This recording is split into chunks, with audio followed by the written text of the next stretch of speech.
আমরা চাই যে কোনো মূল্যে প্লাস্টিকের বিকল্প যত পণ্য আছে সেগুলো তৈরি, এবং আজকে আমাদের খুব খুশি সংবাদ হচ্ছে আজকে আমাদের উদ্যোক্তারা যে সমস্ত পণ্য বাজারে নিয়ে আসছেন, শুধু আমাদের দায়িত্ব হচ্ছে সেই সমস্ত পণ্যগুলোকে নার্সিং করে সেগুলো প্রচার প্রচারণা করা, নিজেদের ব্যবহার করা এবং অন্যকে ব্যবহার করার জন্য উৎসাহিত করা, এবং একই সাথে রাষ্ট্রীয়ভাবে সরকারিভাবে সেই সমস্ত প্রতিষ্ঠানগুলোকে পৃষ্ঠপোষকতা দেওয়া। আমি মনে করি যে আমাদের এই কালচার পরিবর্তন করতে পারি, তাহলে কিন্তু এখান থেকে বেরিয়ে আসা সম্ভব। আমাদের একটা সময় ছিল যখন পলিথিন ছিল না, তখন কি আমাদের আগের জেনারেশন কি আন্তর্জাতিক বাজার করে নাই? অবশ্যই করছে। তারা চটের ব্যাগ নিয়ে গেছে, ব্যাগের ডোলা নিয়ে গেছে, সব কিছু করছে। তো আজকে কেন আমার পলিথিন ব্যাগ লাগবেই? আমি মনে করি যে কালচারের বিষয় আমি একটু আগে বলছিলাম, সেটা হলে কালচারটা কেন প্রতিষ্ঠিত হয়। আমাদের কিন্তু কোনো গণপরিবহনে এখন ধরেন বাসে বলেন, ট্রেনে বলেন, এখন কিন্তু কেউ আর ওপেনলি স্মোক করার সাহস পায় না, করে না। কারণ এটা কালচারে অলরেডি প্রতিষ্ঠিত যে একটা চলন্ত বাসের মধ্যে বা ট্রেনের মধ্যে কেউ এটা যদি করে, এটা মারাত্মক অন্যায় বলে বিবেচিত হয়। ফলে যিনি চেঞ্জ প্রকার আছেন তিনিও কিন্তু এই সাহসটি করেন। সুতরাং কালচারে যদি আমরা নিজেকে পরিবর্তন করতে পারি যে না, আমরা প্লাস্টিক ব্যবহার করবো না, প্লাস্টিকের বিকল্প হিসাবে এই পণ্য ব্যবহার করবো এবং সেটা অ্যাভেলেবল করা যায়, তাহলে মনে করুন এটা কোর্সের টাইম এই শক্তি যখন পরিবর্তিত হবে, আমরা যখন অভ্যস্ত হবো, তখন কিন্তু আমরা এই জায়গাতে বেরিয়ে আসতে পারবো। আমাদের এখানে আগে মাঠে প্লেট ছিল, যেরকম শান্তি বলি, তো সেটা কিন্তু একসময় আমরা ইয়ে করেছি, আপনার ব্যবহার করেছি এই প্লাস্টিক মেলা আমরা আগ পর্যন্ত।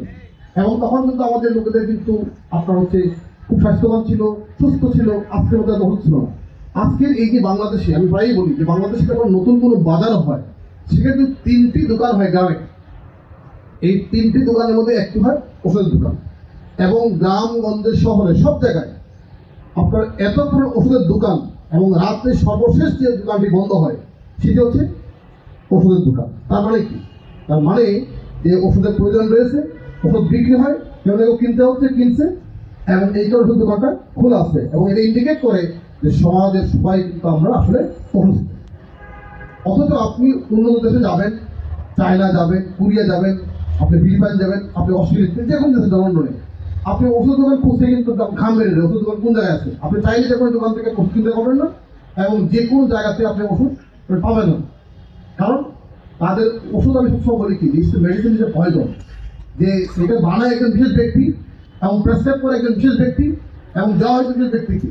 যিনি বানান তিনি ফার্মাসিস্ট, যিনি প্রেসক্রাইব করেন তিনি ডক্টর, যিনি খান তিনি রুগী। সুতরাং এইটা কিন্তু নর্মাল অন্য কোনো ফুডের মতো না, কিন্তু অবস্থা এমন হয়ে গেছে তা আমরা প্রতিনিয়ত এটা খেতে অভ্যস্ত হয়ে গেছি, এবং দোকানগুলো অ্যাভেলেবল হয়ে গেছে। তা আমরা কিন্তু দিন শেষে এমন কোনো পরিবার নাই যে আমাদের পরিবারের মধ্যে প্রেশার, ব্লাড প্রেশার, ডায়াবেটিস বা গ্যাস্ট্রিক বা নানান সমস্যা আমাদের নাই। তো এগুলোর কারণটা কি? কারণটা হচ্ছে এই আমাদের লাইফস্টাইল, এবং একই সাথে এই যে আমাদের পণ্যগুলো দূষিত হতে আনা হবে, এই যে আপনার প্লাস্টিক বলেন বা অন্যান্য আইটেম ভেজাল হচ্ছে, এই সমস্ত কারণে কিন্তু আজকে আমাদের এই অবস্থা। তো আমরা মনে করি যে আমাদের এই পরিবেশকে বাঁচিয়ে রাখার বিকল্প আমাদের কোনো কিছু নেই। আমরা যদি সুস্থ থাকতে চাই, তাহলে অবশ্যই আমাদের পরিবেশকে সুন্দর রাখতে হবে এবং এই প্লাস্টিককে বেরিয়ে আসতে হবে। এবং আমি মনে করি যে প্লাস্টিক আমাকে আমদানি করে আনতে হয়। প্লাস্টিকের যে পণ্য আমরা বানাই, যে সমস্ত আমরা ইনগ্রেডিয়েন্টগুলো, সেগুলো কিন্তু আমাদের আমদানি করতে হয়। আমি যদি সেটা আমদানি না করে আমার স্থানীয় যে পণ্য আছে সেটা যদি ব্যবহার করি, তাহলে কিন্তু আমার ফরেন কারেন্সি কিন্তু বাঁচে, এবং সেখানে কিন্তু এমপ্লয়মেন্ট হয়। মনে করি আজকে যে সমস্ত উদ্যোক্তারা আমাদের এই সুপারি গাছে ডাল দিয়ে নিয়ে আসছে, মাটির পণ্য তৈরি করে নিয়ে আসছে, বেদ দিয়ে পণ্য তৈরি করছে, এই যে এটা কিন্তু আমাকে বিদেশ থেকে কোনো পণ্য কিনে আমদানি করতে হয় না। ফলে আমার এই যে কষ্টের যে বৈদেশিক মুদ্রা, সেটা কিন্তু আমার থাকতেছে, খরচ হচ্ছে না।